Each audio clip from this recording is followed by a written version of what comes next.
Morning. I'll wake up sooner or later. Man, I've already drunk all my coffee too. But you know what I'm thinking? Let's do some coffee dice.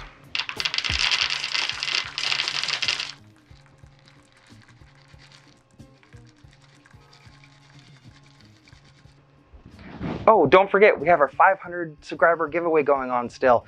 Winner gets drawn on April 30th.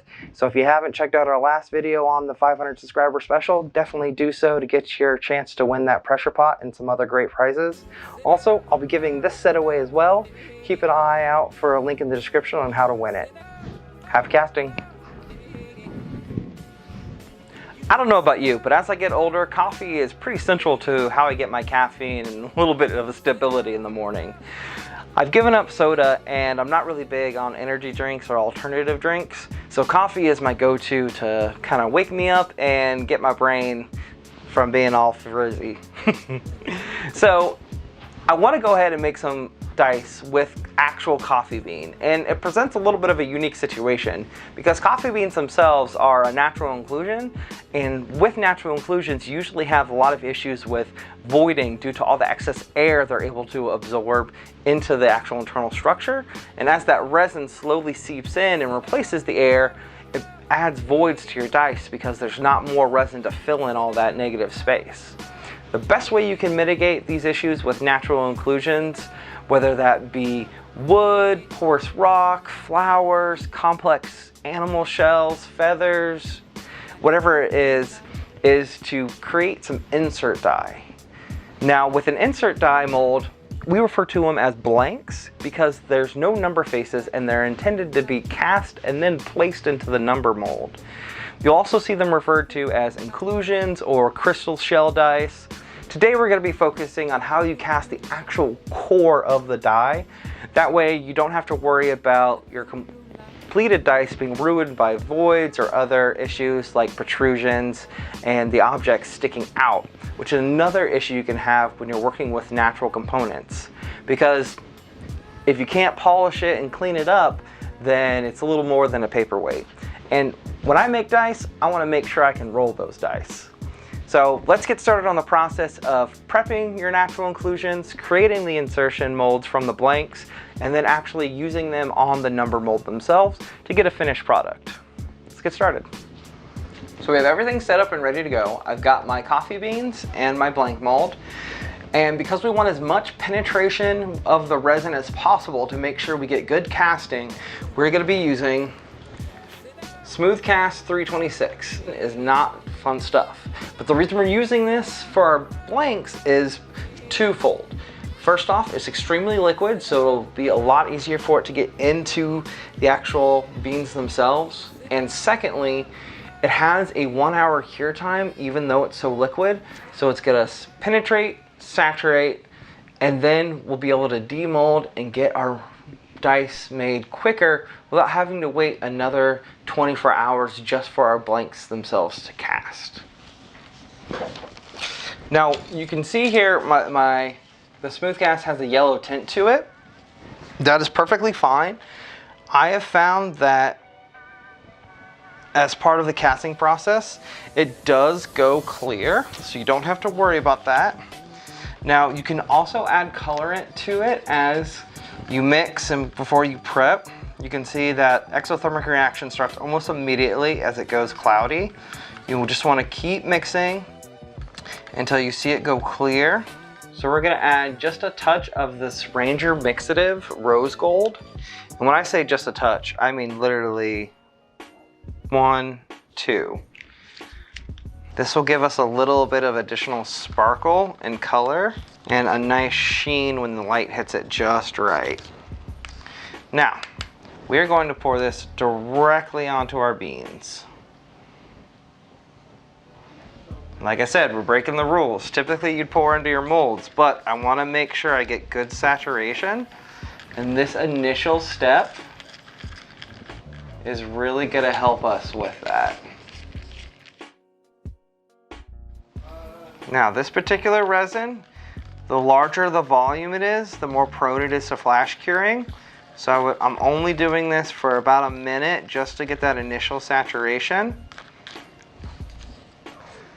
And then I'm going to set it aside, my stir stick, grab my mold, and I'm going to pour into my dice, filling it up about halfway. I'm not worried about these coffee beans falling down because now I'm going to manipulate them into our dice molds.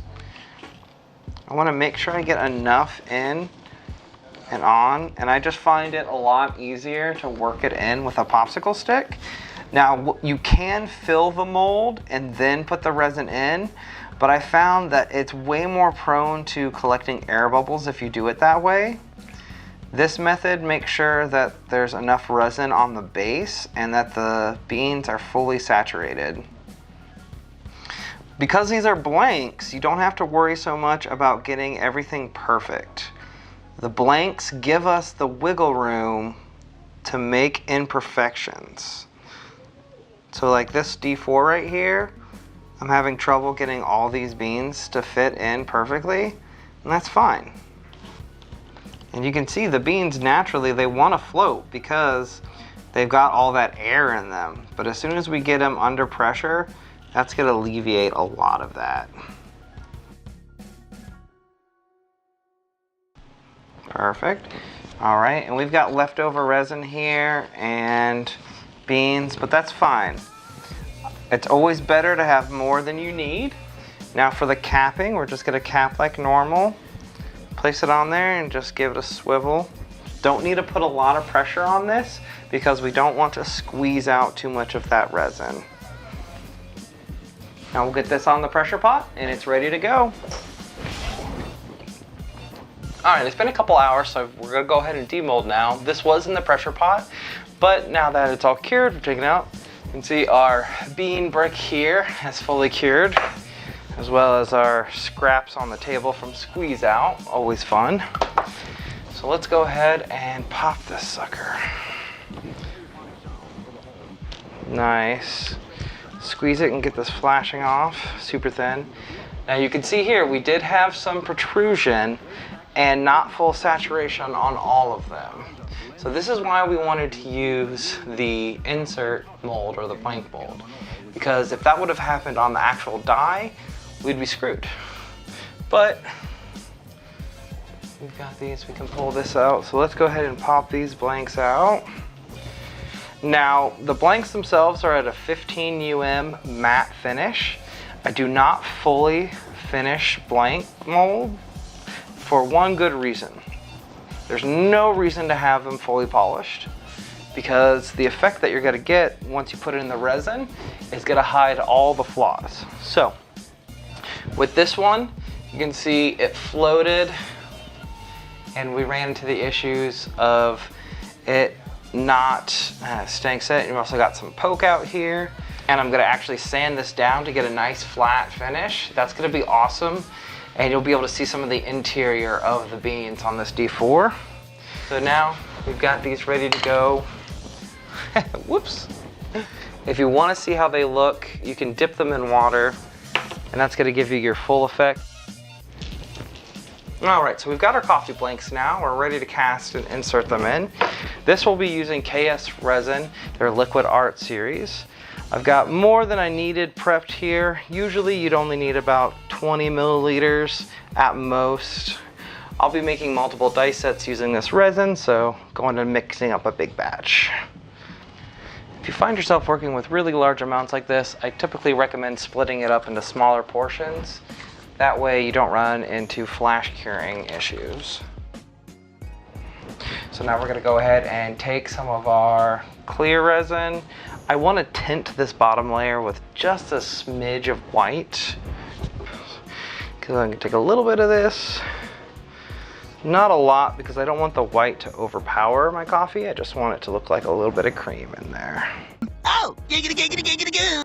We're going to take our popsicle stick and just mix that coloration up. And to be perfectly honest, this is a little bit too pure of a white. So what we're gonna do is we're gonna dull it down using a little bit of a yellow to give it kind of that milky cream color. much more a natural cream or milk. A little bit more white. So I don't want a lot of this because otherwise it's gonna be overpowered. And you gotta remember, whenever we put in our inserts, it's gonna smush and spread all this around. So we wanna go really light on it, especially since we're doing this coloration. So we're gonna save that for the top face because I want the top face to be clear so you can see the coffee beans when you get that critical. So we're just gonna take some of our clear, drop it in. When you're doing inserts, you wanna fill it about 1/3 of the way. It's better to overfill than underfill because the last thing you want is for air to get trapped between your numbers and your insert.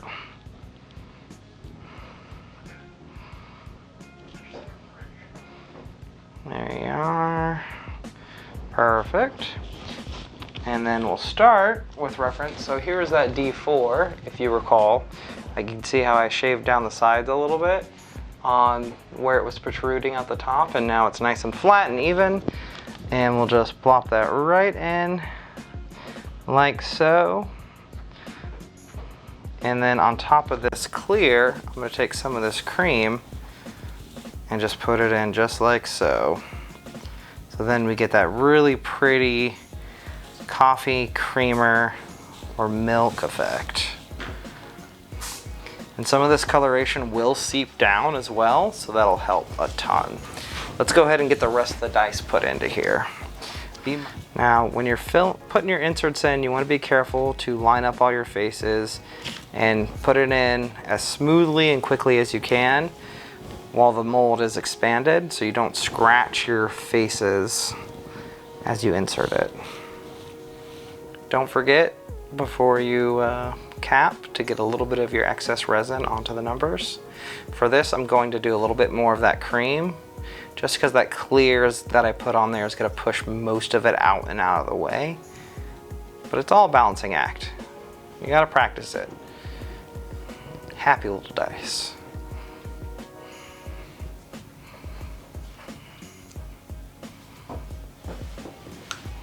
Perfect. And there we're set. Good to go.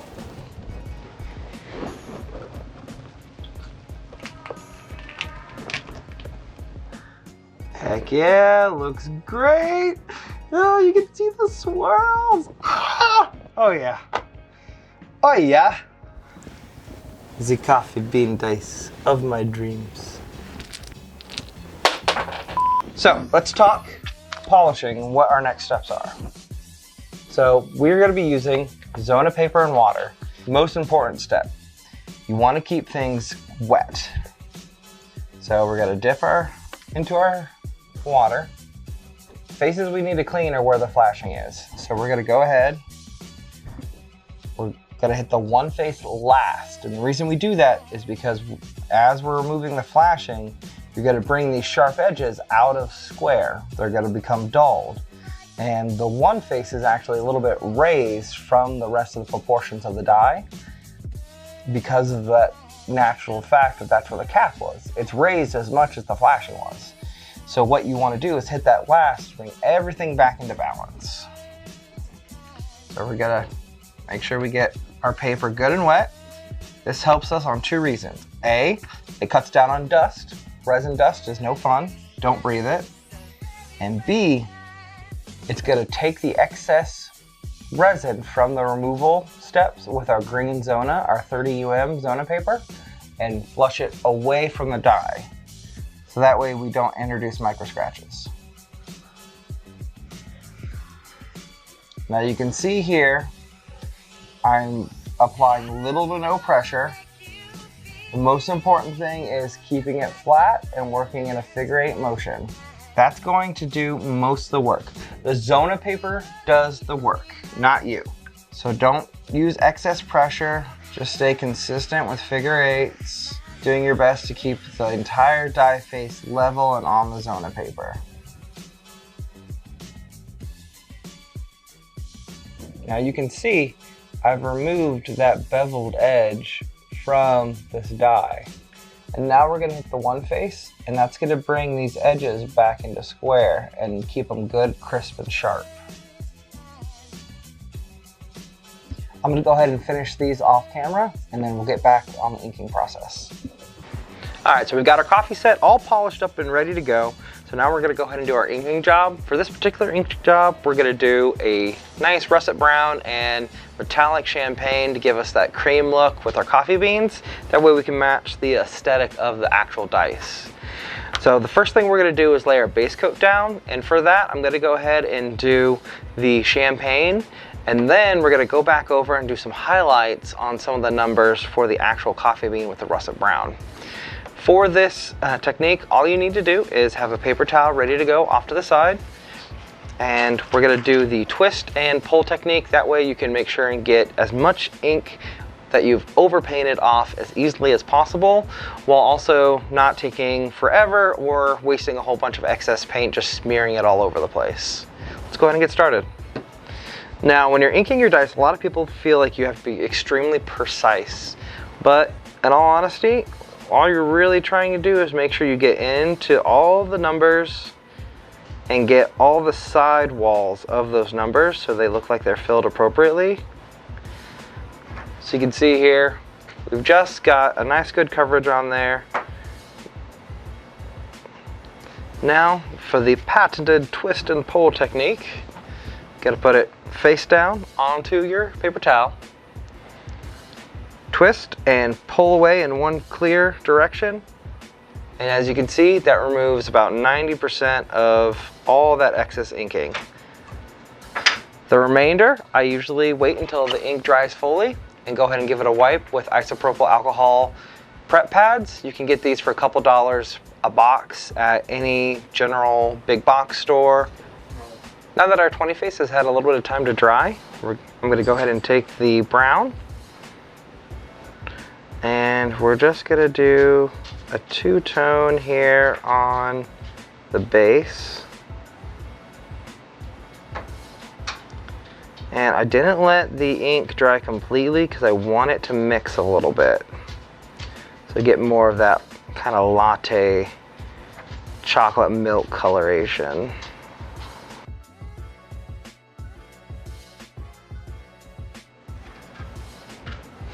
So now that we've got the look that we're going for with our ink job, we're gonna go ahead and hit the rest of our numbers, then come back with the espresso brown and lighten up that second tone, and we'll have a beautiful custom paint job with a little bit more flair than your traditional single inking.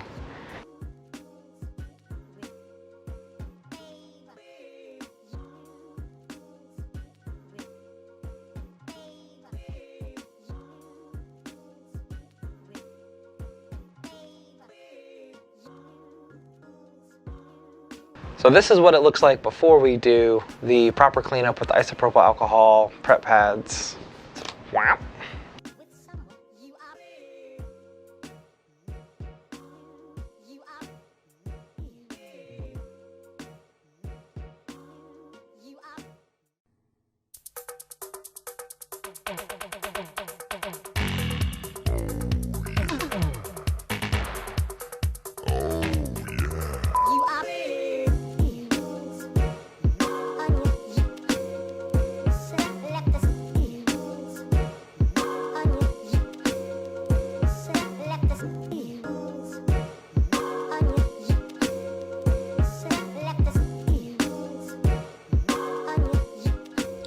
I don't know about you, but these coffee dice turned out absolutely perfect. We've got clear visual on the coffee beans, the cream and the milk just bleeds through the numbers perfectly. That two-tone paint job, just absolutely love it. And best of all, we didn't have to worry about our dice failing because we used those blank inserts.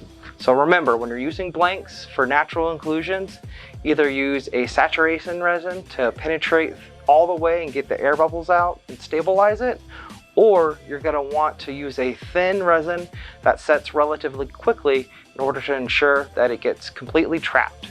Don't worry about small scratches or damages on your blanks, as the resin coating that you put in to the number mold is going to fill all of that in and have fun with it. Just like everything in dice making, it's an experiment and a journey. So keep messing around with all the crazy things you can put into dice, and happy casting.